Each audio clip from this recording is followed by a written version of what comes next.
Good afternoon, everyone. I'm Professor Henrietta Moore, and I'm founder and director of the Institute for Global Prosperity at University College London. And I'm delighted to welcome you all to this event, a new economics for economic security, organized by the IGP's Rebuilding Macroeconomics Research Network.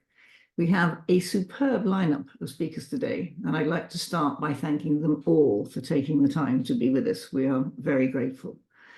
For those of you who are new to the Institute for Global Prosperity, or IGP for short, we're a world-leading interdisciplinary research institute based at University College London, and our central mission is to rebuild and redefine prosperity for the 21st century.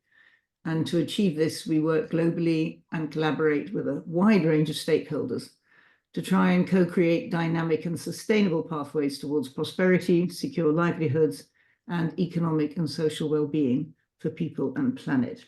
This year, we are celebrating our 10th anniversary. And as well as today's event, we're hosting a series of speaking events and exhibitions and publications and policy workshops throughout the year. Our work encompasses new ways of thinking about the economy and the economics that can deliver it. With Rebuilding Macroeconomics, we are developing and advocating for a new paradigm in economics, rethinking the macroeconomy as a living and complex system where we embrace uncertainty and can focus on how we interact to address new kinds of challenges that we face. So today's theme of economic security is an important part of achieving a prosperous and sustainable future. Far from being an adjunct to an otherwise unchanged system, it was central to classical economics. In fact, Adam Smith wrote about defense and supply lines in remarkably modern terms in The Wealth of Nations. Economic security is crucial in providing resilience in the face of multiple overlapping crises or polycrises, and the unprecedented challenges we face now: climate breakdown, the rising cost of living, biodiversity loss, and COVID-19. But it has shot to prominence again because of the impact of two very significant and tragic wars. All of these major challenges will continue to shift the landscape of risk and vulnerability, not just at the macro or micro level, but also at what we might call the meso level, and therefore impact livelihoods and prosperities in local areas and communities, and quite often in a very uneven manner. And this is precisely why we need to rethink macroeconomic policies and industrial strategy to account for such intersections between economic security and prosperity that are manifest at very different scales. Policy in this area is wide-ranging with complex intersections. At the Japan G7 last year, leaders discussed the resilience of supply chains, critical infrastructure, securing technologies, addressing economic coercion, non-market policies and practices, cooperation on international standards, and preventing harm in the digital sphere. And all of this within the context of securing tomorrow's economies based on growth and productivity. Here in the UK, ahead of the upcoming election in July, both main political parties are focusing on national security and notions of secure borders and economic stability. So this afternoon, we will discuss some of the wider implications of national security and defense on areas such as trade, competition, cooperation, prosperity, and industrial strategies with our panel of esteemed speakers. So welcome to the IGP, welcome to Rebuilding Macroeconomics, and welcome again to a new economics for economic security. And I'm going to hand over now to William Haynes, who will chair the seminar for all of us. So thank you and welcome again. William.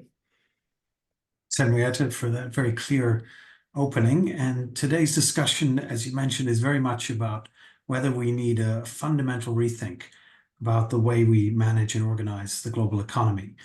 Should it be less about optimization and efficiency and more about managing these highly complex systems in which we live and the resilience of those systems?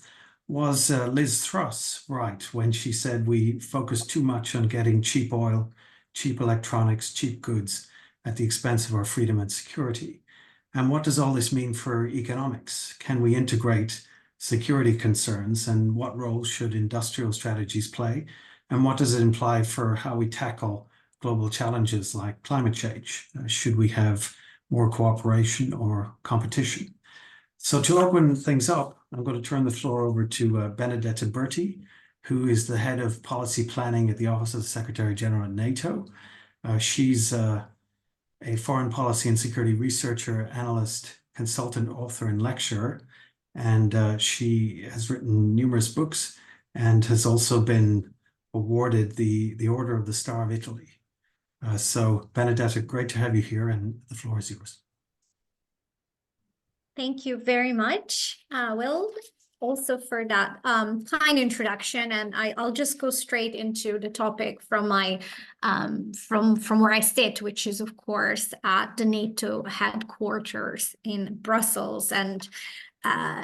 And therefore, you will not be in the least surprised to hear that I will focus on what is the link between economic security and national security, at least my observations around this topic, and then going more into how can an alliance like NATO, which remains focused on ensuring the security and defense of allies, how can our alliance take into consideration the growing interlinkages that we see between economic security, national security, and especially how those linkages are, I would say, significantly strengthened in a world of growing geopolitical competition. And I have to preface my remarks by saying that this is very much a work in progress within the alliance. So what I'm going to share are some personal observations and some remarks about how the strategic calculation within NATO is evolving to reflect what is essentially a much more complex security environment. So with that in mind, I would say that we are certainly in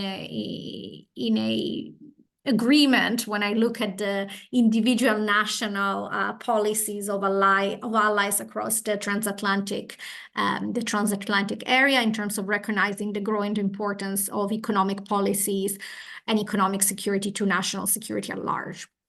Some of the specific discussions that I think are particularly germane, important, and relevant to NATO are discussions over the importance of ensuring the resilience of critical assets, industry, technologies, infrastructure, and how to better ring fence and shore up these assets, industry, technology, and infrastructure against external manipulations, attempted disruptions, and essentially weaponization of our dependencies. And that has been a key discussion that has been, of course, accelerated since the beginning of Russia's war of aggression against Ukraine. Another important discussion has been about ensuring safe, secure, and reliable critical supply chains, especially for those, especially when it comes to assets, natural resources, strategic enablers that are key to our defense and technological industrial base.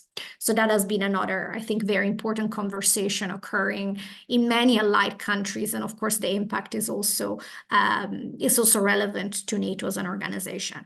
So those are two very specific issues. And I would frame that under the broader conversation of how do we design policies, both nationally and at alliance-wide level, that are stronger in terms of preventing, responding, and bouncing back against different forms of economic coercion, and how do we better understand the impact of economic coercion on our geopolitical and national security interests. So this is a little bit the background to our discussions. And of course, in addition to discussions around economic security and economic resilience, we're also hearing more, a more emerging conversation that still has to be, I think, defined more, especially in a NATO context, but it is about economic deterrence. And that's essentially how do you utilize all the tools in your toolbox, including economic policies, to for the purpose of integrated deterrence, which is really the framework we're using, which is a bit of a buzzword, but essentially means how do you use the tools you have, kinetic or non-kinetic, to convey, resolve credibility, and prevent your potential adversaries and competitors from taking actions that can harm your national security interests. So the role of economics in deterrence is also something that many more allies individually are reflecting upon very seriously. And of course, I think that that conversation also has an impact on NATO.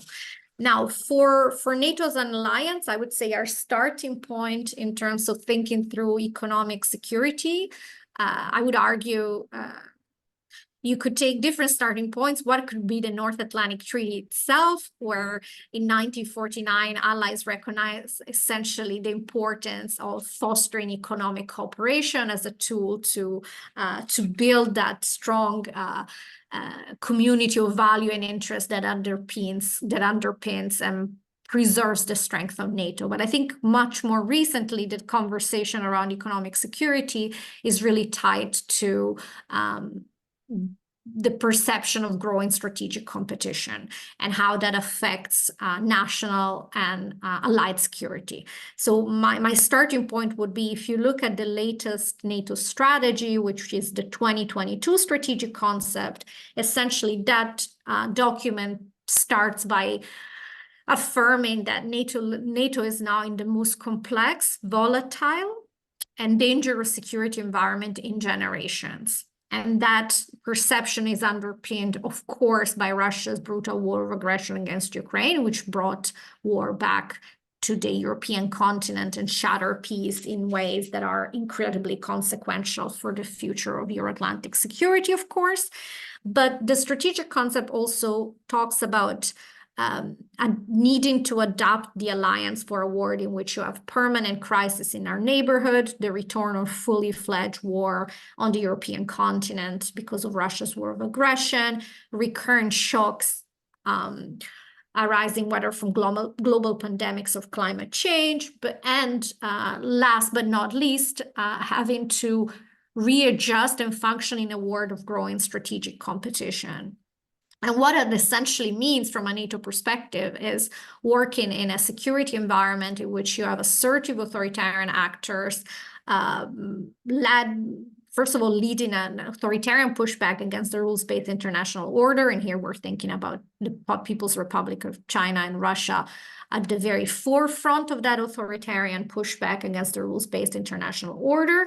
And that's something that has an impact on the alliance as a whole. But besides the international the challenge to the international rules-based order, one of the features of permanent strategic competition is also that we see our competitors and adversaries much more deliberately utilizing both military and non-military tools in an integrated way to seek to undermine our security. And that was something that was posited very clearly in the 2022 strategic concept, and essentially said, whereas for many years we thought of economic interdependency as a source of cooperation that would bring us together, and that's not necessarily untrue, but we didn't pay enough attention to the counter side of that growing economic interconnection, and then that is the possibility of having vulnerabilities and dependencies that can be weaponized or utilized against you by competitors and adversaries.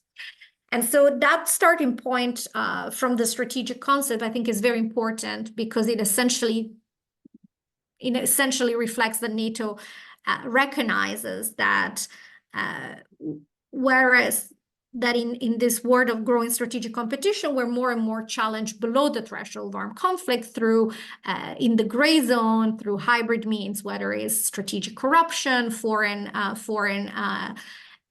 information manipulation and disinformation, but also economic coercion in its various forms. And part of the reflection has been, of course, accelerated since the beginning of Russia's war of aggression against Ukraine, because there we had, I would say, a very clear wake-up moment in terms of how our one-sided dependency as Europeans on Russian oil and gas became quickly weaponized to seek to constrain our freedom of action in terms of foreign policy, to seek to create strategic dilemmas that would hinder our ability to credibly project deterrence and defense, but also to try to sow distrust and disunity within our own societies. So I think that was a very important wake-up call for many of our allies, essentially saying, well, economic economic vulnerabilities and dependencies can be used to disrupt, to coerce, to create strategic dilemma, and to sow disagreement and discord within our society. This can have a real security impact.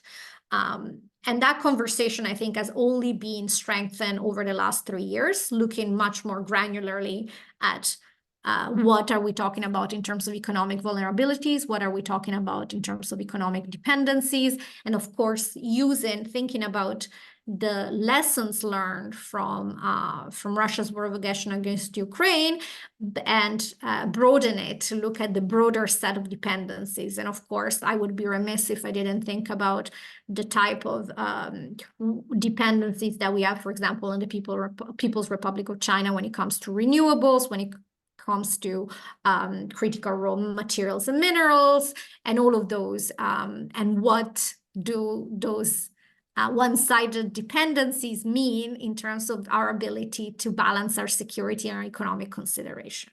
So that has been very much the discussion of in past years, essentially bringing national security consideration and economic policies closer together in a way that they hadn't been, at least in the minds of many of our decision makers for years.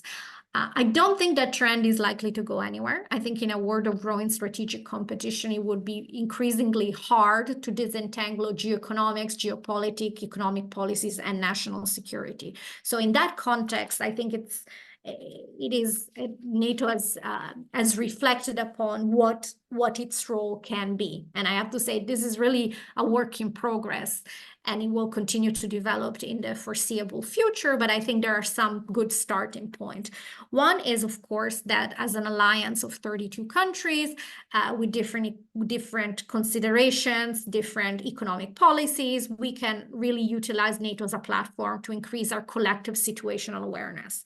So understand better, first of all, what I would call the red picture. So understand better how our adversaries and competitors are using these tools, trying to connect the dots, look at patterns of adversarial alignment, and look at what tangible impacts those patterns have on our security and also on our ability to credibly deter and defend.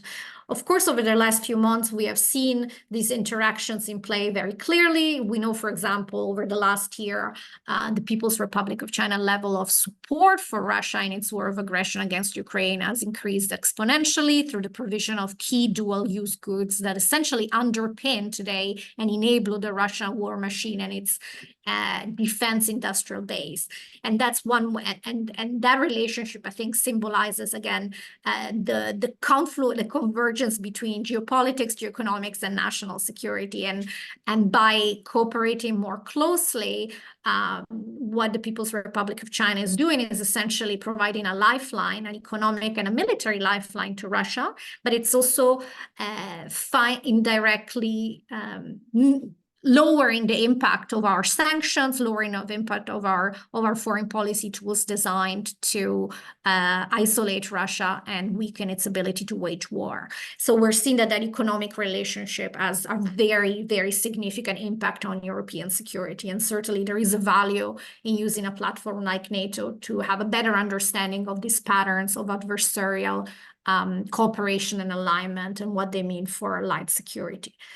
Similarly, there's also a very important role for an organization like NATO in sharing intelligence, sharing information, sharing best practices, and really be that platform for consultations. Most of these consultations will be non-binding, but I think it's important to bring the economic matters related to security much more deliberately into our political conversations, and that's happening.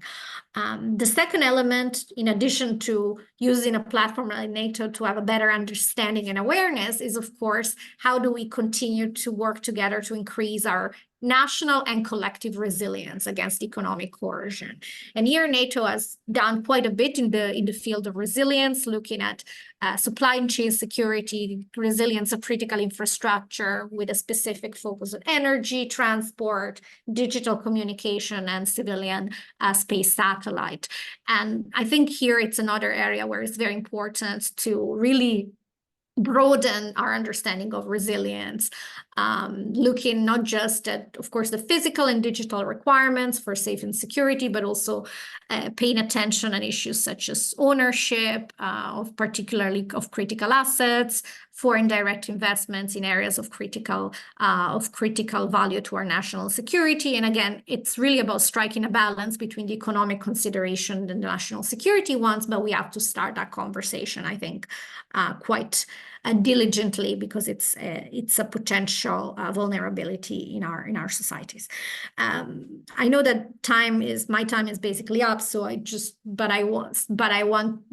want to mention one more issue, and that is, as we are indirectly working on all these issues that I think are very much germane to the broader discussion on economic security, there's also an open conversation that I think will emerge in the future, and that's more around the role of economic deterrence and how to best harmonize or use the tools that we have in the economic realm for deterrence purposes. That is not a new topic for NATO. That's what during the Cold War, NATO had essentially a committee, an economic security. What I would call today an economic security committee wasn't called economic security, was the economics committee, but that looked at how to prevent, essentially look at evolution in the Soviet Union's economy, but also looked at issues such as how to think through the regulation of exports of critical assets and technologies. Those conversations eventually were taken outside of the alliance with the creation of COCOM, but the genesis of COCOM was very much in NATO. I'm not saying that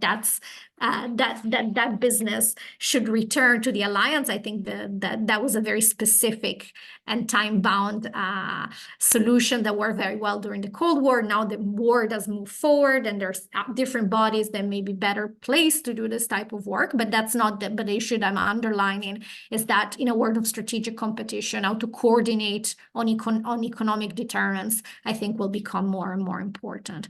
And of course, last but not least, as we do all this, I think there is a very important role here for working more with like-minded partners, both countries and institutions. And for example, the NATO-EU cooperation, I'm happy to talk about it more if it's of interest, but it's an area where it just makes a lot of sense for our two organizations with a security and defense mindset, and also competencies from the EU side when it comes to economic security to work together to better mitigate dependencies and vulnerabilities and increase our overall economic security and resilience.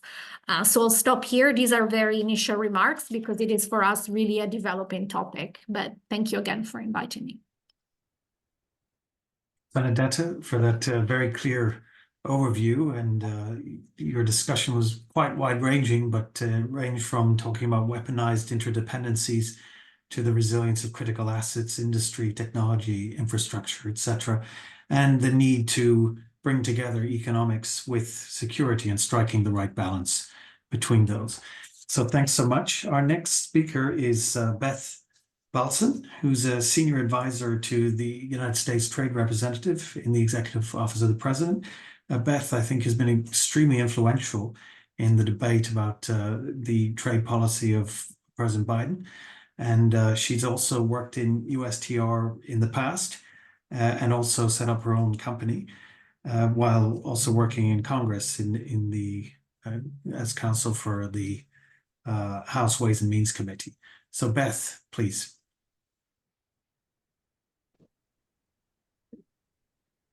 Thank you so much. I hope everyone can hear me. I've had some technological problems this morning. I'm happy to be on screen. I don't seem to be able to make that happen myself.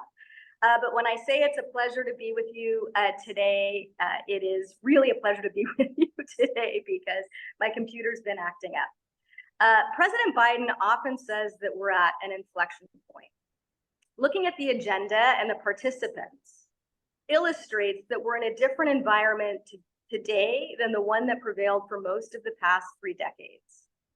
I'd like to start recognizing that I'm following Benedetta with a quote from the Secretary General of NATO, a quote that he delivered as part of a speech at Davos in May of 2022, shortly after the Russian invasion of Ukraine.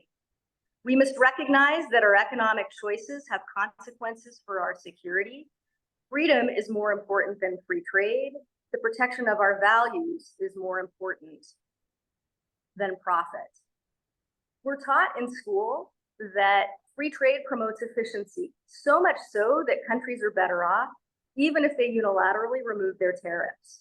If country A wants to subsidize its producers and export to country B, underselling to the point of driving country B's producers out of business, country B is still better off because the underselling means lower prices for its consumers. In school, we're not asked to consider whether it matters if the two countries involved are democracies or autocracies, or one of each. We aren't asked to consider whether it matters if the two countries are market-based or non-market-based, or one of each. Indeed, some see the absence of that discussion as a feature, not a bug. Some brag that economics is a value-free science.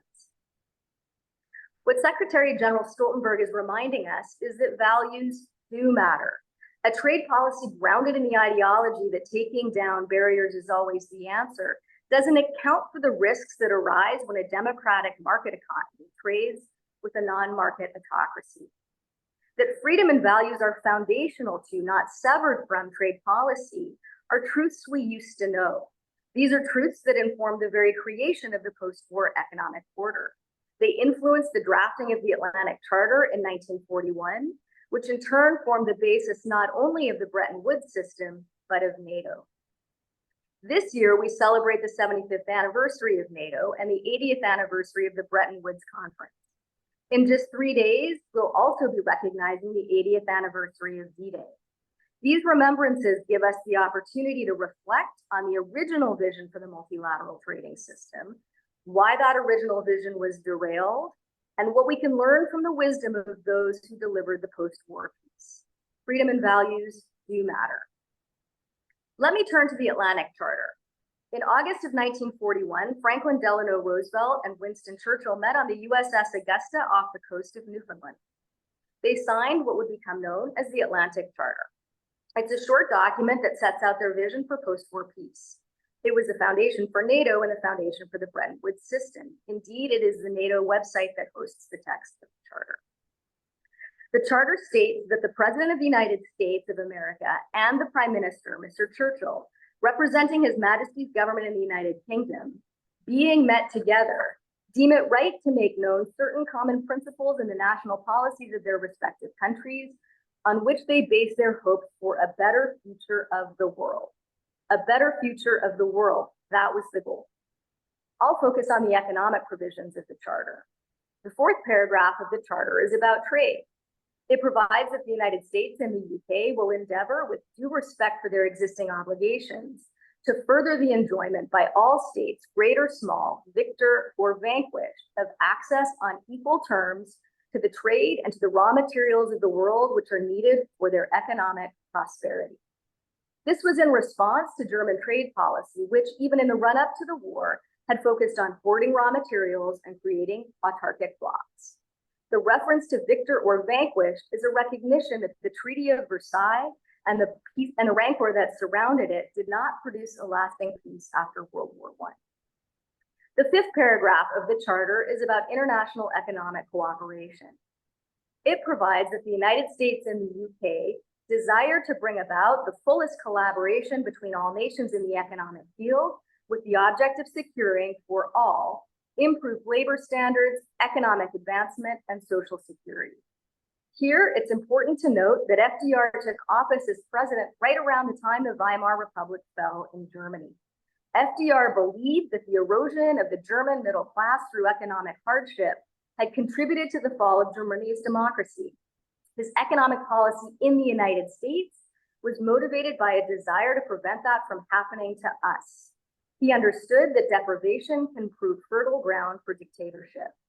Note what is missing from the text of the Atlantic Charter. There are no references to free trade. What we see instead is a focus on preventing economic warfare and providing economic security for working people. That was their priority in their quest to deliver a better future of the world. Now, Bretton Woods.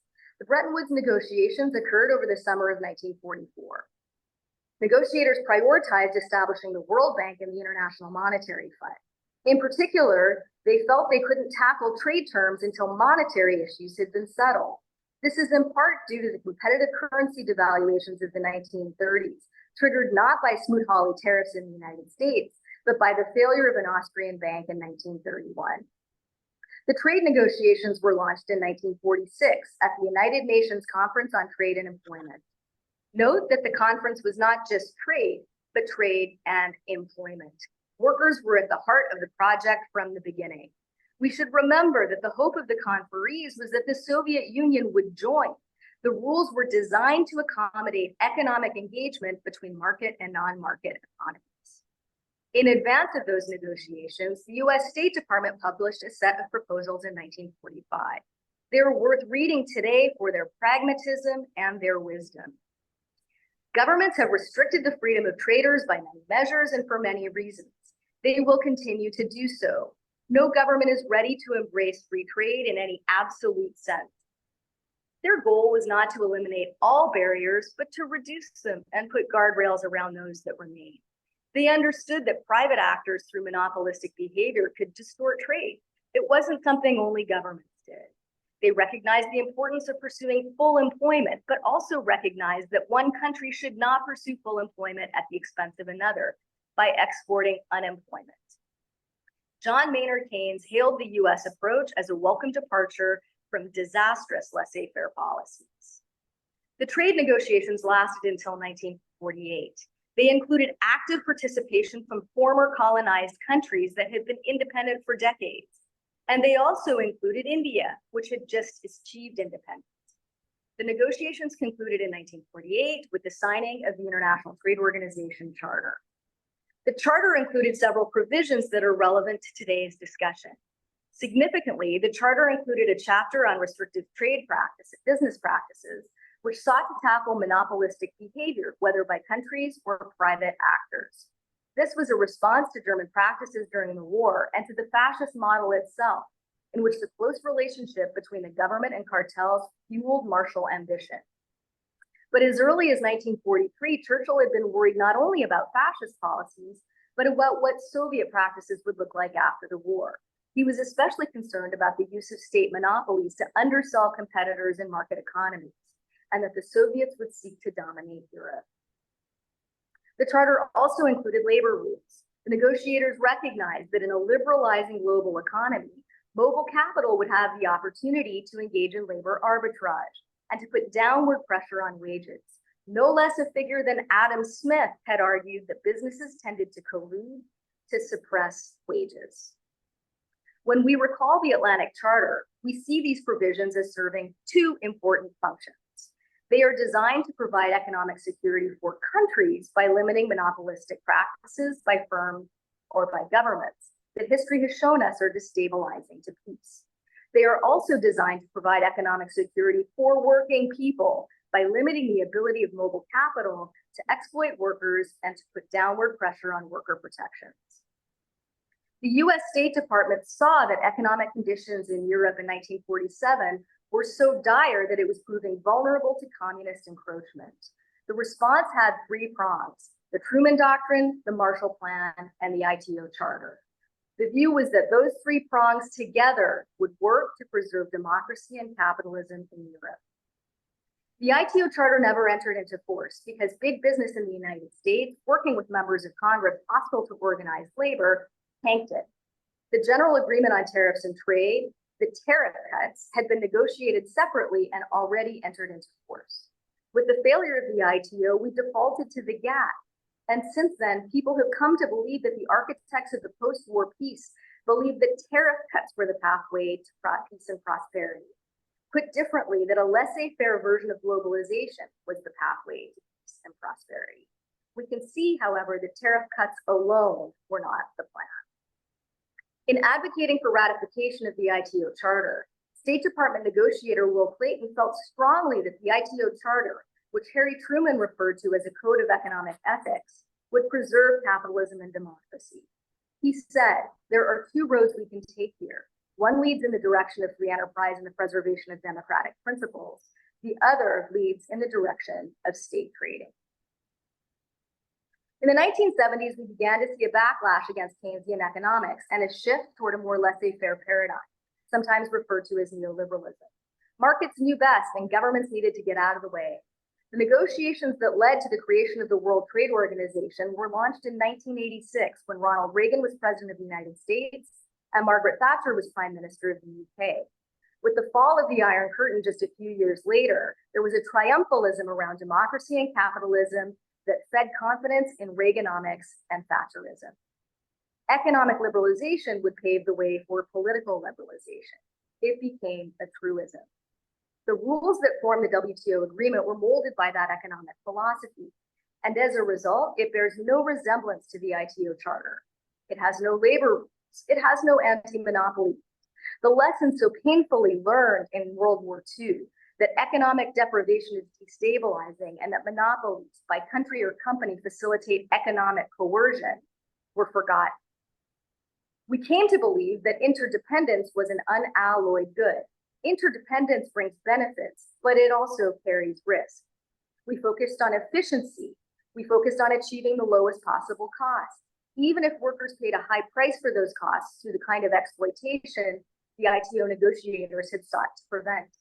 We saw countries recognize the profit motive and ensure that they were the lowest cost location, suppressing labor rights and environmental protections in what has become known as the race to the bottom. We allowed into this system a non-market economy that remains a non-market economy. It has exploited the profit motive to concentrate production within its borders, using unfair means to dominate key sectors. That is in part what allows it to engage in economic coercion. We've seen that interdependence is not an unalloyed good. It does create risk. Europeans felt it keenly when Russia launched its full-scale invasion of Ukraine. Frederick Bastiat allegedly said, "When goods don't cross borders, soldiers will." It became something of a glib catchphrase during the trade liberalization boom of the neoliberal era. Goods cross borders, but as it turns out, so have soldiers. What have we learned from 3 decades of trust that economic liberalization would pave the way for political liberalization? We've learned what FDR and Churchill already knew and what the Secretary General has recalled. There is indeed a tension between freedom and free trade. There is indeed a tension between values and profit. Trade rules, if they're to serve the people and the peace, as policy should, must take those tensions into account. The Atlantic Charter, above all, recognizes that self-government and economic security are inseparable. Economic security in the sense of national security, but also economic security for work. Democracy depends on it. Thank you.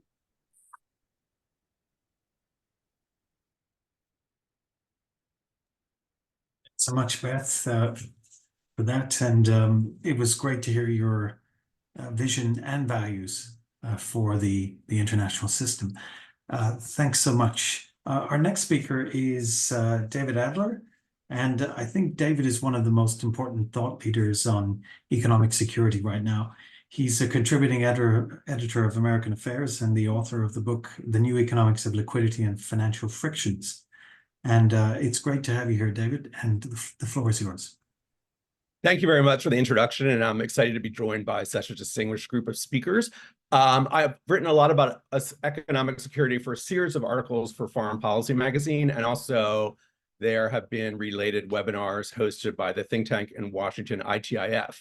Today's talk is going to be short but to the point, and the point is economic security as currently implemented in much of the West, I believe has gone in a very narrow technocratic direction focused on de-risking, where true economic security needs to embrace industrial policy as well. And currently, under these very complicated technocratic meetings and exercises, the industrial policy part gets neglected. The reason you need both is quite obvious. If you put in trade measures without industrial policy, that can lead to lack of competition and domestic stagnation. Alternatively, if you just did industrial policy without trade measures focused on economic security due to the weaponization of trade by a peer competitor, it would likely lead to the demise of the industry. Furthermore, what I think is very important to say is bringing in economic security into discussions of macroeconomics, as is the point of today's event, and perhaps your center, is useful on several fronts. It is useful towards moving economics towards more of a direction of global prosperity, but also, frankly, it just gives a direction to economics, because once you're on the frontier, things become a bit directionless and people don't really have a clear alternative to what the market has to say. So in conclusion, or rather, as this both my conclusion and my opening, for economic security, you need both industrial policy and risk-based approach. It's like two wings of a bird. You need both to fly. So let's talk a little more about what I just talked about, these two dimensions. I think the clearest conceptualization of these distinctions is offered by the European Commission, Ursula von der Leyen, in the communication from last June, where she talked about, or the Commission talked about, both a promote agenda and a protect agenda. So they talked about two different agendas. And then what is the protect agenda? It was all spelled out. And it talked about a thorough assessment of risks to economic security in four key areas: risks to the resilience of supply chains, including energy security, risk to critical infrastructure, risk related to technology security and leakage, and risk of weaponization of economic dependence or economic coercion, which are all topics we've heard about today. Furthermore, the European Commission or the EU has tools already built to deal with some of these issues. It has an anti-coercion tool, which actually predates the Commission's communication. There's idea of export controls, FDI screening. There's the possibility of outbound investment screening. But in the communication, the promote agenda is mentioned. That's pretty much all it is. So for instance, there's a white paper talking about the promote agenda, and that's kind of the extent of the promote agenda, meaning there are no tools to support the promote agenda. And what do I mean by tools? I really mean financing tools. And the reasons in the EU's case they don't exist is somewhat technocratic, related to the structure of the EU, where member states can do industrial policy on their own, but that requires an exemption from EU competition law. And furthermore, that's not useful. That leads to fragmentation of the EU because only rich member states can afford to do that. So really you need financing from the European Commission level. However, the European Commission is very financially constrained and does not have the financing tools. So if you look at the EU, there essentially is no promote agenda. So what this means in practice, as you know, the EU has a delayed commission. There's this anti-subsidy investigation into Chinese EVs. That has been delayed for the European election. Once that investigation is completed, I think we'll kind of know the outcome of that. Even if there are not subsidies right now, because they might be diminishing because of Chinese advancement in electric vehicles, what will be the European Union's response? Will it have an industrial policy response? I don't know. But the answer, I'm just going to use that as a conceptualization, which frankly exists in the US as well, where in terms of semiconductors, both sides of economic security are in place. But if you look at other areas where there's been exciting new areas in terms of industrial policy, such as people who are funding, such as the IRA might have considered funding a shared production facility in photonics. What a shared production facility is, it's basically people who can't afford a whole factory, a small firm, so they can share it with other companies. That has not been linked to economic security measures. Again, this is hypothetical. I don't know if they got the funding, but there's no total government in the approach in this particular example, bringing in trade and anti-coercion elements. So in that case, you have industrial policy, but you don't have the risk-based approach. So what is the solution here? Well, I'm going to come back. The solution still remains in the broader framework of economic security, because economic security is almost like kryptonite for conventional economics. There's no defense. They don't really have a defense against it, because economic security gives you a framework, political framework of what to do, but it also gives you a framework of how to overcome market fundamentalism. So just to step back for a second, back to macro. So the idea, if you're not on the technological frontier, Gerschenkron, an economist in the 50s and 60s, wrote about this, economic backwardness. If you're not on the frontier, a backward country needs to catch up to the frontier. But what if you are on the frontier? If you're on the frontier of technologies, it's not clear where to focus. Where should the economy go? That's where market fundamentalists still kind of rule the day. They said, well, why are we smart? Who's smarter than the market? if the market says online gambling is the answer, then who are we to say that's not where the market should direct its resources? But economic security issues some direction to this dilemma. It says for security reasons, you need to focus on certain sectors. And the great news is there are already lists of what are the critical technologies. The United States has many different lists, from the OSTP, the DoD, going, these are critical sectors we need to focus on. So that gives you an idea of where the economy should be focused, which overcomes some of these problems of when you're on the technological frontier. I'd like to say for a moment, I'm not saying the United States is on the technological frontier in many industries, because it no longer is, but nonetheless, it gives some direction. But now let's just talk about the new tech-based or analytical framework needed here. And this goes outside of macroeconomics and is not a risk-based approach, but given that there are huge bureaucracies already focused on risk-based assessment of resilience of supply chains, I think there needs to be a complementary effort looking at critical technologies and what the situation is in Western economies. And actually, to be technical, I would say you need to future map these technologies and identify how would they grow and where would they not grow. And particularly, where are there bottlenecks to their growth? Again, this is well outside of conventional economic analysis, not policy analysis, but not how macro theorists would think about this. I mean, the most you get is Gershon-Krohn catching up for backwardness. So this risk-based, this kind of approach of assessing technologically important industries, the concept, not to throw too many concepts in today, but I will just throw in one, and that is, it is the idea of an innovation chain. That is, if you do these analyses, certainly in the United States, and I could say without doing it, I'll just go out on a limb. If you apply to England as well, you will find what is called a broken innovation chain. An innovation chain is a concept used frequently in China. It is not widely, or I don't think recognized at all, by Western economics. And the idea of an innovation chain is, if you look at an invention, how does an invention turn into an engineered good, more of an innovation, and how does that innovation become a commercial product? That's the innovation chain, and it's something the Chinese are tightly focused on many different programs. The US does not have many different programs focused on that. So you need kind of a future mapping of a technology, looking at that. And what would this future mapping of a technology tell you? It would look at strategic bottlenecks. It would tell you, well, one bottleneck might actually be lack of competition, that you have monopolies or incumbents who really are not interested in furthering your technology. You might say there's a workforce problem. Though this analysis, I mean, what's good about this analysis is it does not have to be China-centric, that China is one dimension to the lack of scale up of a critical technology, but it's not the only one. I think what you'll come back, the red flag coming up again and again and again, is lack of the correct financing tools in the US, the EU, and again, I'll go out on a limb, the UK, to fund manufacturing, that does not exist. So that exercise, I think, needs to be done.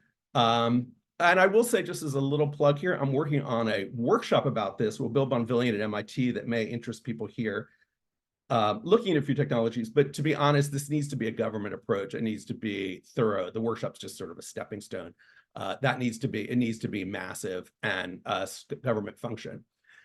The outcome of these exercises also should look at global prosperity. And we talked about partnerships, and partnerships are definitely part of economic security. Certain technologies, the US might have lost capabilities, and it might, like shipbuilding, and may have to turn to Japan. But as we heard from our first speaker, the partnerships could also extend to the global South, countries that have critical technologies. The idea is to bring them in so that the relationship's less extractive and more of a partnership, and they do processing themselves. So those could be part of this exercise as well. So just to give you an example of what this might look like in practice, when I talked about these two dimensions of economic security, which are not linked or well developed, the United States is opening an investigation into whether Chinese vehicle imports pose national security risks and could impose restrictions due to concerns about connected car technology. So let's suppose the United States does such an investigation and finds that Chinese EVs do pose security risks because of their linkage with software. Part of that investigation, I believe, should also be, well, why doesn't the US have a comparable industry? And there, the industry, you might find, again, it's lack of financing, lack of incentives, but on a more nebulous note, since the United States is allegedly so excellent at software, why is software not linked to hardware so well in the United States? And there, I think ultimately you might start needing to look for new incumbents, to be honest.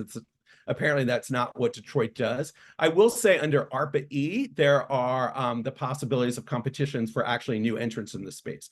But my concluding point is you need both types of analysis to deliver true economic security, and true economic security includes global prosperity. Thank you. That's it. Thanks so much, David. That was really great and very helpful to consider the broader economic security agenda. So to go beyond just trade measures and de-risking, and to also include industrial policy, innovation chains, critical technology and future mapping, and the importance of partnerships. So thanks so much for that. That was also a great introduction to our next speaker, who is Brian Kettenring, who is the co-president of the Global Fund for a New Economy. And Brian is going to talk a bit more about industrial policy. So Brian. Thanks, William, and thanks to my fellow panelists. This has been great to hear from each of you, and I'm going to try to add maybe a couple of additional dimensionalities to the conversation here. I'm Brian Kettenring, co-president of a brand new organization called Global Fund for a New Economy. We were just established literally a couple months ago. But for the past 3 years, I directed the Hewlett Foundation's economic program. Before that, I was a community organizer for 25 years, trying to reshape the low-wage labor market in the United States. So I'll sort of make some allusions to some of that work. When I was at Hewlett, just in terms of today's conversation, one of the things I helped do was launch a $50 million philanthropic fund called Build US, which provided technical assistance and supported civil society across the United States to help implement the IRA. More recently, I'm a part of a working group of philanthropists from around the world who are thinking about green industrial policy, or sort of at an international level. So, reflecting on today's conversation and the topic of today, political economy, industrial policy, and economic security, I want to offer up 3 core points, but I want to just briefly situate those points. I do, like some of my colleagues here, sort of work from the assumption that societies often work within the conceptual bounds of a political economic paradigm, like mercantilism or Keynesianism or neoliberalism. And I think what we heard across the panels today is sort of essentially the consensus that the neoliberal paradigm has failed. It has also collapsed in terms of its legitimacy. One thing I would add to the conversation is that doesn't mean it's dead and gone. It's deeply embedded in public policies the world over, in our societies. It's definitely embedded in trade agreements and in the trade arenas where Beth works, but also in institutional practices. And I want to raise the point about power. It's also still buttressed by economic and political power, and it may not be in the neoliberal form, but just because the concepts have lost their persuasive purchase doesn't mean that, say, financial institutions, it's not like they're not pressing for a freer hand at every turn just because the ideas are less persuasive these days. So something that to bear in mind there. Today's discussion also, though, calls us to go further by not only thinking through the nexus between economic paradigm, to think about the nexus between economic paradigms and politics. Historians like Gary Gerstle at Cambridge taught us to think, at least in the US context, about paradigms in domestic politics. He used this concept of political orders. So he wrote about the rise and fall of the New Deal order, the rise and fall of the neoliberal order. He has a great book out just 2 years ago on this topic. I've actually talked to Gary about the applicability of this concept outside a US context. I'm not a scholar of these questions, but my sense is there's more work to be done to think through the relationship between economic paradigms and geopolitics, one of the themes of today's conversation. Part of the analysis that I would situate this on is there's 3 options that are being presented to us, and none of them are good. Option 1 is more neoliberalism. Option 2 is ethno-nationalist populism, a la Trump or Orban. And I raise that partly because I think there's the question that Benedetta raised of authoritarian state actors. We also have a real challenge of authoritarian movements and pressures within our societies, and the relationship there with neoliberalism and sort of political economy. So One option is more neoliberalism. A second is ethno-nationalism or right-wing populism. A third is state authoritarian capitalism. And I think we can all agree here that none of those are desirable options. So our task is to carve out a fourth way that is fundamentally inclusive, socially, politically, as well as economically, that's sustainable in all the key senses, and that fosters, and I'm going to come to this in my 3 points, that fosters greater civic ownership of the political as well as the economic by our societies. So how would we chart a course towards this fourth option, one that's more fundamentally sustainable and inclusive in a wider range than we often think?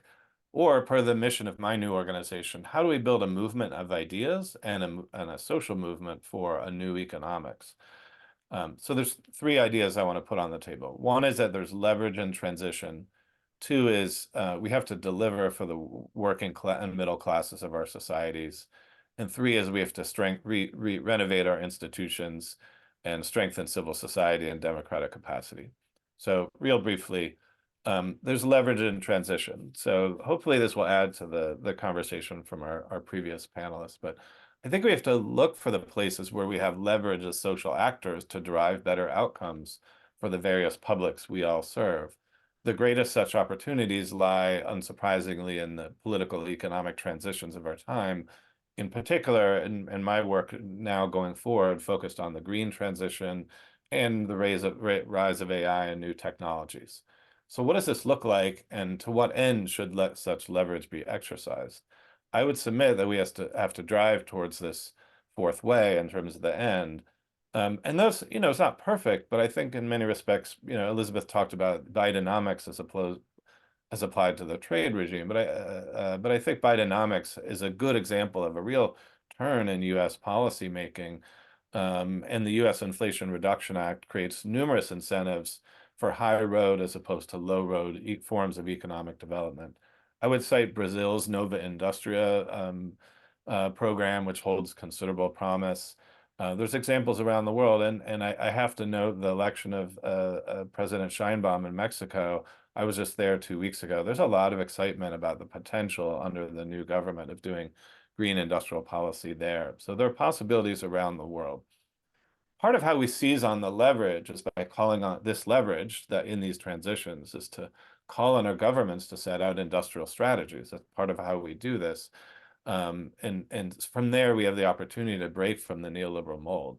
So to be more specific to this end, the U.S. Department of Energy requires community benefits plans in its RFPs under the IRA and related laws. These plans help labor unions and historically disadvantaged communities get a seat at the table to negotiate for a range of commitments. Most importantly, things like worker representation or community representation, but also stronger standards across the developments that are funded therein. Part of the critique of the IRA from some quarters is it saw the U.S. trying to grab the best parts of the value chain for itself. And I'm sure there's some truth in that, of course, but you could also frame it positively as the U.S. was investing its own competitiveness. But I think this critique misreads the domestic politics. It sort of lacks an understanding of how narrow the legislative corridor was to get the IRA done. But it also misreads the geopolitics, I think, consistent with some of today's fellow speakers. This leads to another form of leverage I want to highlight that hasn't really been brought out. I think, David, you mentioned this briefly, is where does the Global South sit in this, and how do they exercise leverage in this new economic transition? So I think we all ought to be supportive of efforts by the Global South to exercise leverage to work its way up the economic value chain. Indonesia is doing this with its nickel industry. There's been talk of an OPEC of lithium. Obviously, the details matter in each of these instances, but I think it's important that we create political space for the exercise of leverage and not only centering sort of Western perspectives if we're going to build a broader alliance here.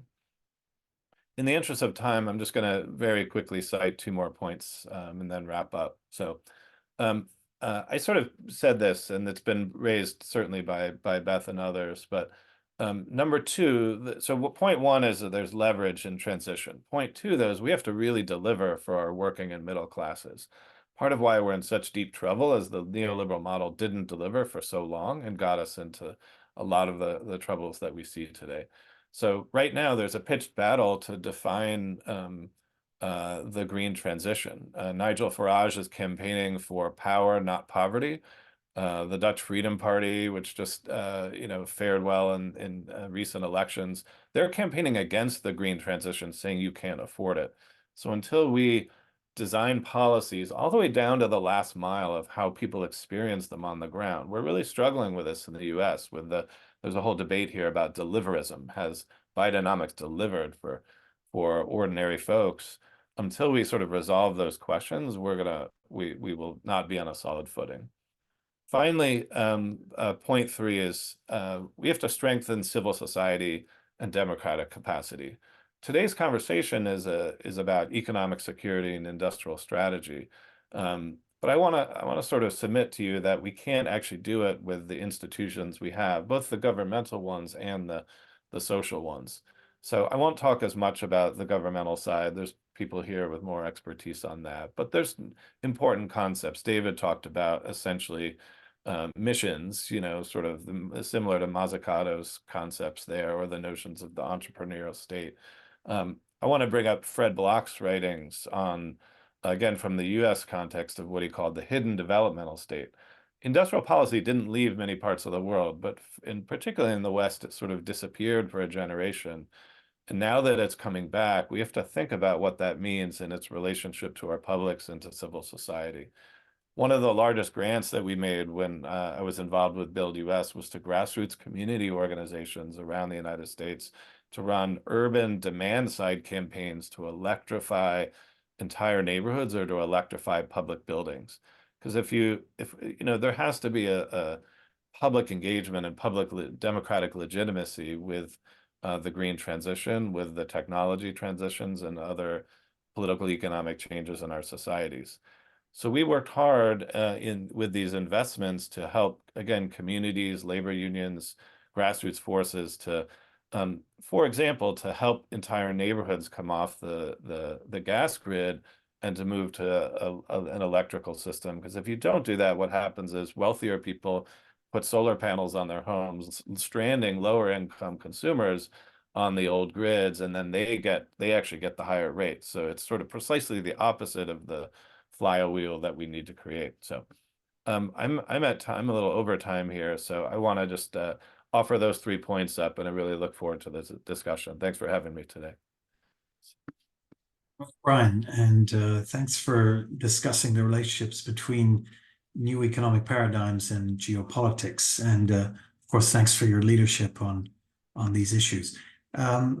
We now will turn to Q&A for, if we don't have any at the moment, but perhaps if any of the panelists want to respond to what they've heard. Does anyone want to take the floor again?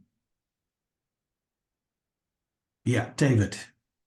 That was a tentative finger. No, I just would like to say how everyone was aligned roughly, but brought nuance going in different directions. Just referring to the last speaker, Brian, aside from the exciting new concept, fourth way rather than third way, in terms of a route forward, I believe you used the word political corridor, which is an interesting phrase. I think economic security, or the China angle, is a route forward, at least in the United States, because it overcomes the hostility from mainstream macroeconomics, which we've discussed, from legacy Republicans, which we have not discussed, but it's there. But the truth is, many industrial policies, including, frankly, green industrial strategy, are not bipartisan issues in the United States, where being anti-China is a bipartisan issue, as we saw in the TikTok bill. But bring it back to green is a critical technology, and in Japanese national security documents, climate change is seen as a national security issue. So actually, it's enveloped in the same idea. So what I'm trying to say is this is a political pathway. I think he used it, political corridor forward. The economic security is a way forward politically in the United States, and presumably among other countries where in the EU, there's, again, profound hostility institutionally really towards industrial policy, given that the EU, though in England, is viewed, I think, as some sort of utopian anti-neoliberal organization, in fact, is founded on the four principles of the EU, which is freedom of movement, freedom of trade, freedom of people, I think freedom of services. Whatever the four founding principles are actually the core neoliberal founding. So it's the most neoliberal idea organization out there, really, maybe except the World Economic Forum. Let's just not discuss that now. Okay, that's it for me. Thank you. Okay, thanks. We have a few questions that have come in, but maybe we'll collect a few and then go back to the panel. So we'll start with Angus. Yeah, thank you very much indeed. And thank you very much to all the speakers. That was fascinating. So I'm intrigued by this idea of some of the internal security issues, i.e. within borders. So Beth mentioned values versus profits, and Benedetta about distrust and unity within our societies. And Brian, I think, hinted that, it was because we didn't look after the middle classes that we've got ourselves into this problem. Now, the issue here is industrial policy or trade policy all have distributional consequences. They're not in isolation. So your trade policy will lead to a redistribution within the country between the different factors of production, and they may make the situation worse, not better. And so my first question is, how are you confident that the new economic security-led approach to policy, particularly in the US, and I guess sort of looking at Beth, how are you sure that this isn't going to make things worse in the States in terms of the income distribution and the initial problems of people feeling excluded? And more generally, how can we make sure that if that failure to look after our own publics is really the root of this problem, or we're not going to win the security issue without dealing with that, how are we going to think about the balance between trade and industrial policy and social policy, which actually creates unity within our countries, first of all, to fight these international security issues? Thank you. Thanks, Angus, and thanks for that promotion of social macroeconomics. There's a couple of questions on the chat. The first is from Alan Kerman, and Alan says, little has been said about sanctions. Are they effective? And within the current international legal framework, who has the right to impose sanctions on whom? A second question is from Lore. What are the spillover effects of the green transition for resource-rich and fragile states in the global south? And one from Nicholas, is a split global economy the future due to strategic competition and regulations to protect critical technologies and materials?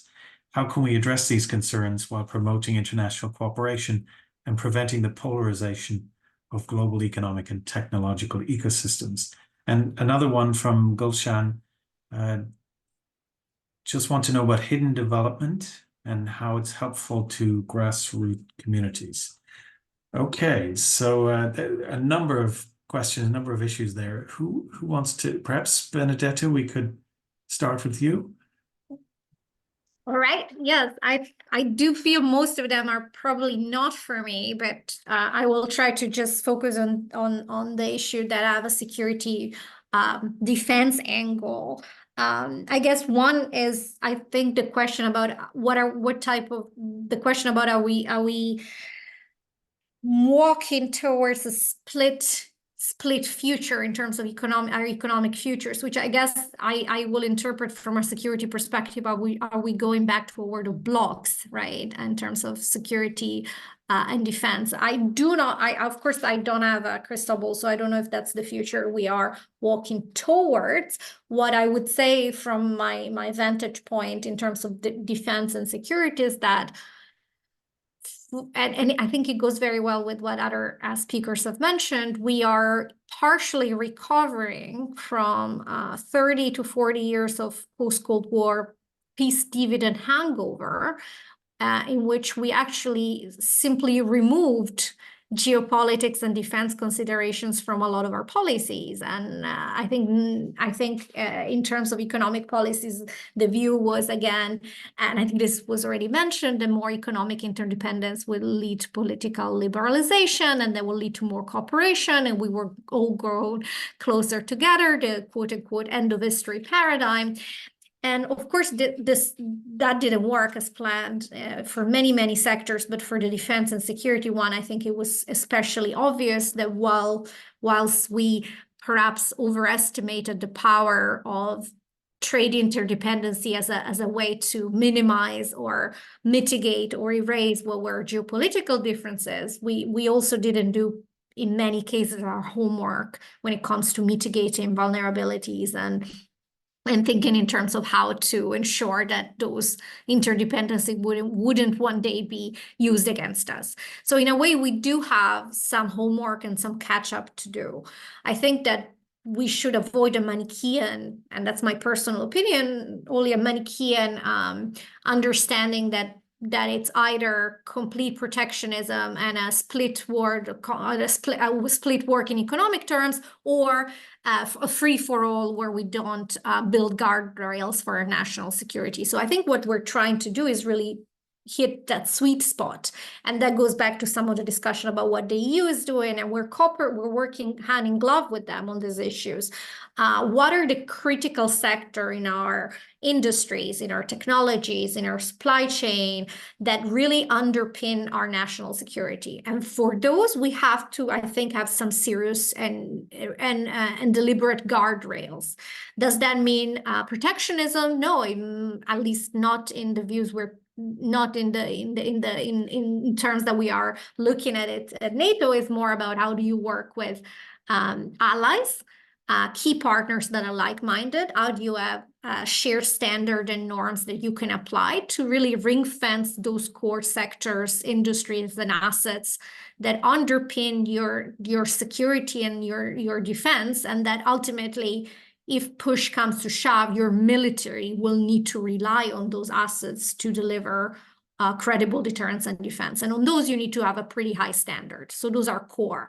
And then there are other sectors where perhaps the ring fencing doesn't have to be as stringent, and where room for cooperation is broader. So I think there is a lot of room for flexible geometries when it comes to these issues. And in some, you're going to have smaller coalition of really trusted allies and partners that you're going to work with, and you're going to be really looking at friendshoring and ensuring that your inner circle is as safe and secure. And in others, you may be able to open in a broader set. So I think we will be well advised to avoid thinking in Manichaean terms that it's either or, because I think that's what we did for the past decades and it didn't work. And partly, everybody else on this panel knows a way more about economic policies than me, so please correct me if I'm wrong, but I think part of the answer in doing this going forward is also to have a much more strengthen and deliberate engagement with the private sector, and also bringing them in early on in terms of what are the incentives and the payoffs in working with us to embed economic security into our model. So I think there's also a lot of work that we are doing on our side in terms of bringing the private sector in and showing that there's, if you work with us on improving your level of cybersecurity and the guardrails you have in your systems, you also become a trusted partner. We can work more with you. There are incentives on both sides. So we're working a little bit on that.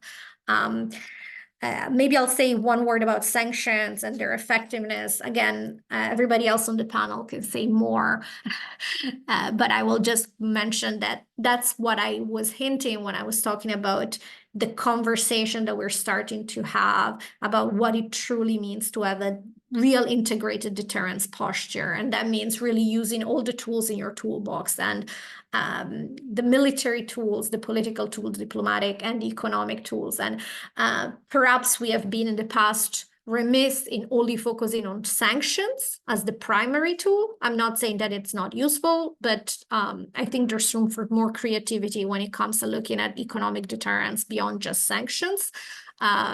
in the particular case I follow very closely, which is Russia's war of aggression against Ukraine, you can see the sanctions are having and have had an impact in terms of hindering the Russian ability to wage war. But as I mentioned in my opening statement, I think especially over the last year, due to in part the significant support that the People's Republic of China is providing Russia, that is essentially weakening the impact of sanction, and then combined with significant sanction circumvention practices that Russia's become quietly adept at, limits further the impact on sanction and makes it think.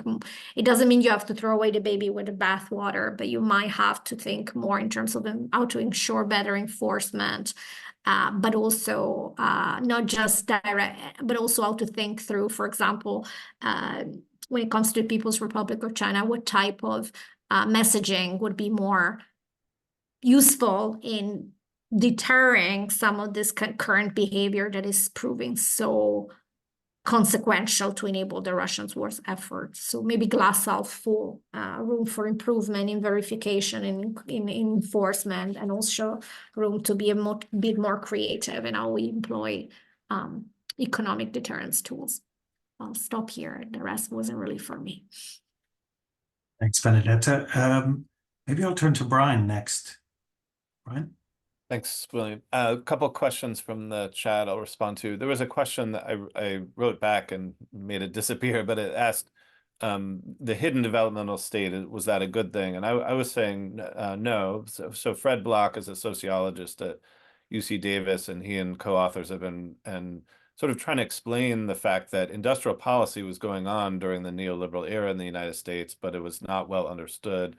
Political scientist Suzanne Mettler has a concept of the submerged state as well, sort of just how the public doesn't see the government at work. And I think that's actually a real challenge. And so the point I was making is we have to bring that out into the open and engage the public so that they're actually seeing and embracing the sort of return of industrial policy. We need it to be democratically legitimate.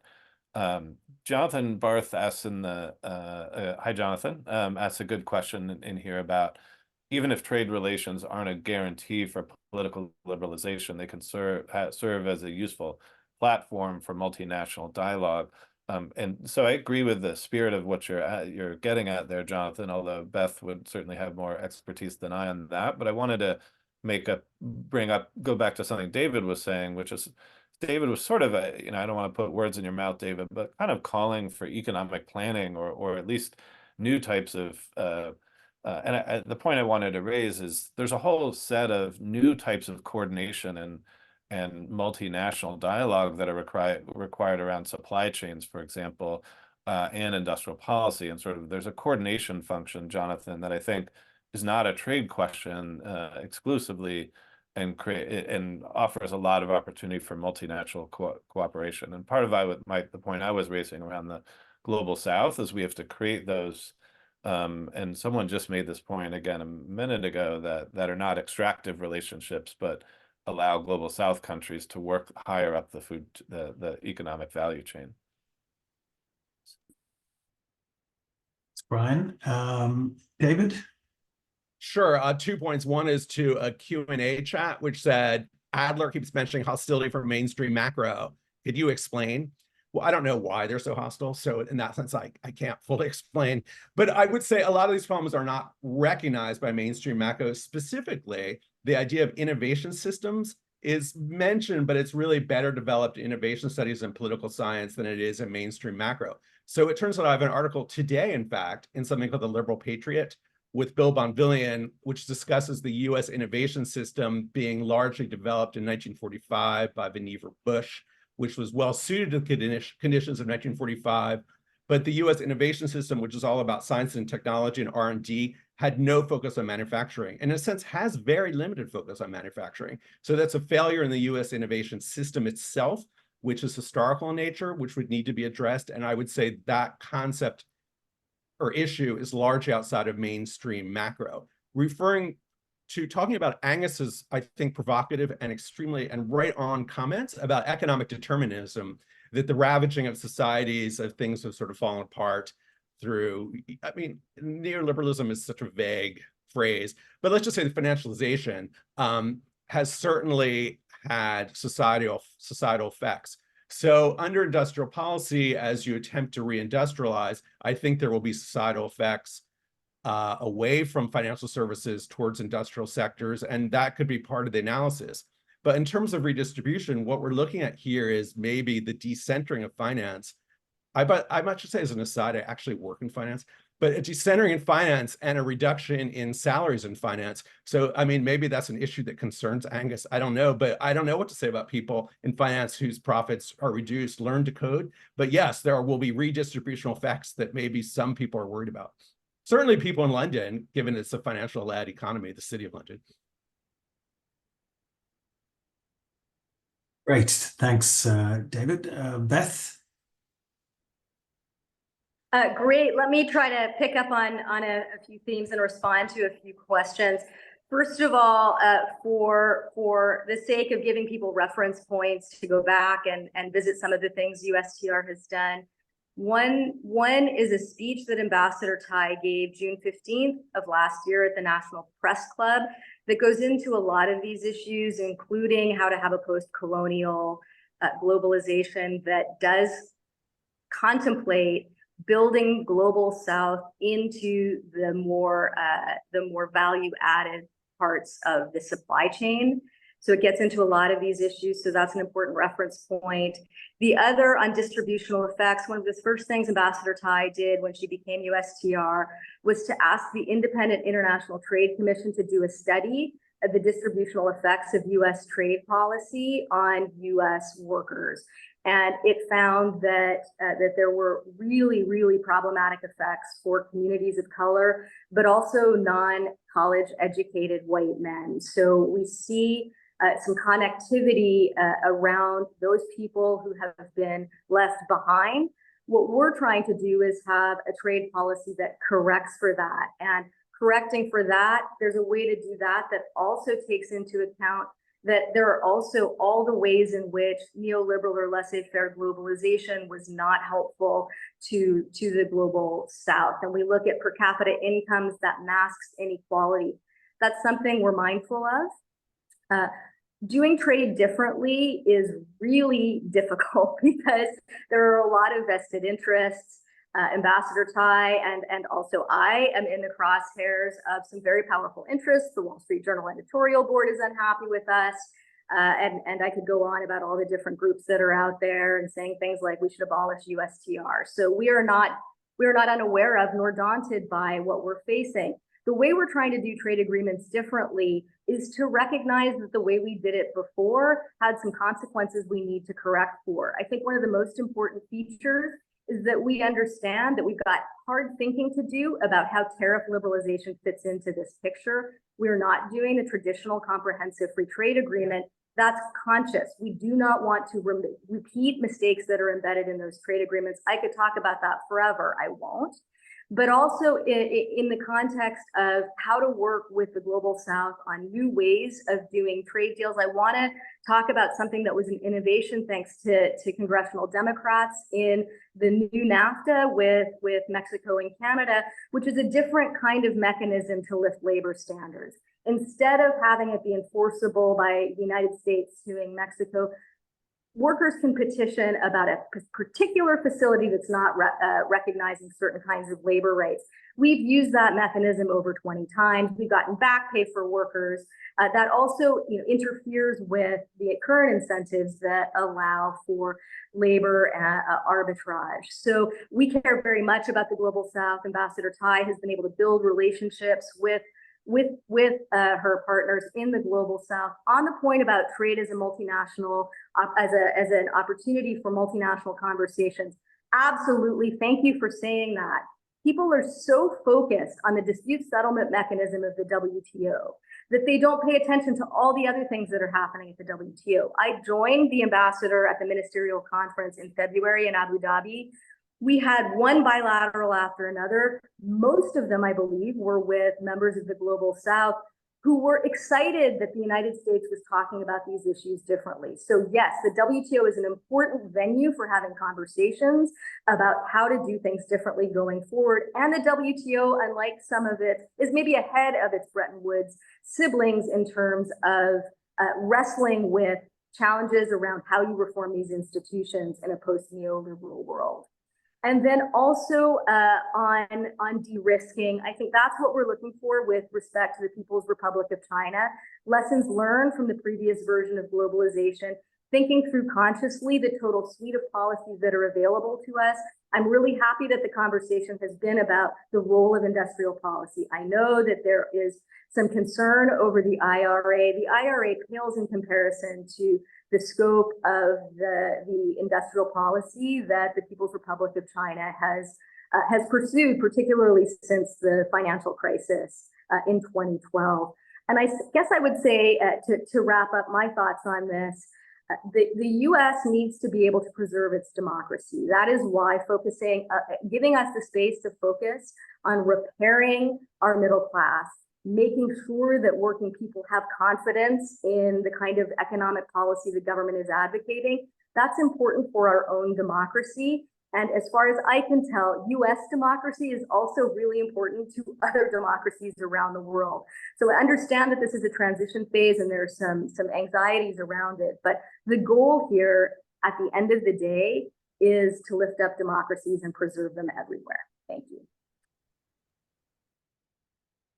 Okay, great, Matt. Thanks so much. That was actually a good way of concluding the discussion, and we're almost at time, so maybe I'll just wrap up.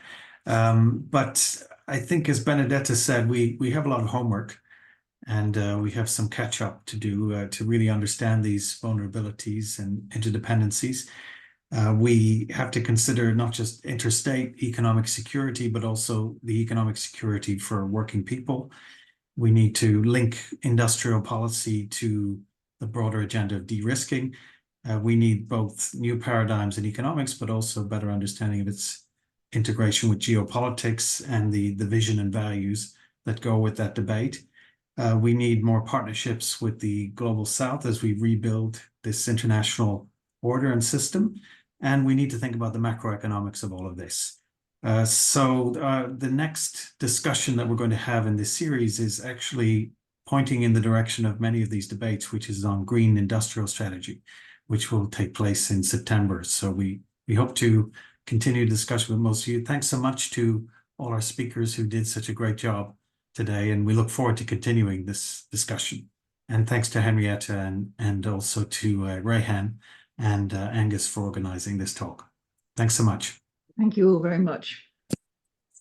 Thank you. Thank you. Thank you very much, William.